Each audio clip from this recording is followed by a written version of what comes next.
మా పక్కనున్న సముద్రం మాదే. ఇకపైన ఆ సముద్రంలో ప్రయాణించాలంటే మీరందరూ కూడా డబ్బులు కట్టాల్సిందే. సరుకు రవాణా చేస్తే ఇంత డబ్బులు, ఆయిల్ రవాణా చేస్తే ఇంత డబ్బులు కట్టాల్సిందే.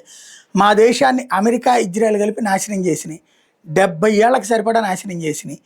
వాటిట్లో మళ్ళీ మేము సెట్ కావాలంటే మాకు డబ్బులు కావాలి. మా దేశంలో సంపద చాలదు కాబట్టి, అది ఇట్లా దాడులు చేస్తున్నప్పుడు మీరందరూ చూస్తూ కూర్చున్నారు కాబట్టి, మీరందరూ ఆపలేదు కాబట్టి, మీరే భరించాలి ఆ భారాన్ని.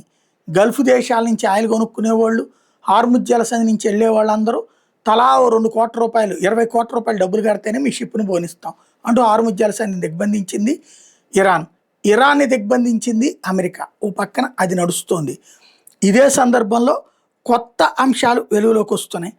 ఏదైతే సముద్రం అడుగున ఆ కేబుల్స్ కట్ చేస్తాం అంటున్నారు కదా, అవి అమెరికాకి సంబంధించినటువంటి కార్పొరేట్ కంపెనీలకు సంబంధించిన కేబుల్సే. ఇతర దేశాలతో టచ్లో ఉన్నటువంటి ఇంటర్నెట్ పనిచేసేటటువంటి అవి కట్ చేస్తాం. అవి కట్ చేయకుండా ఉండాలంటే ఇంత డబ్బులు ఇవ్వమంటున్నారట. పక్కా నక్సలైట్ల ధోరణిని అనుసరిస్తున్నారు ఉగ్రవాదులు. ఇరాన్ అనేది ఉగ్రవాద దేశం ఓ రకంగా. వాళ్ళు ఇప్పుడు డబ్బులు డిమాండ్ చేస్తున్నారు. అట్టించి వెళ్ళేవాళ్ళు, వచ్చేవాళ్ళు, ఆ కింద నుంచి వెళ్తే కూడా వీళ్ళకి డబ్బులు కట్టాలట. ఇది ఇప్పుడు వాళ్ళకి అడ్డం ఏం చేస్తే, సముద్రాల పక్కన ఉన్న ప్రతి దేశం రేపు డిమాండ్ చేస్తే, ఇట్లాగే బ్లాక్మెయిల్ చేస్తే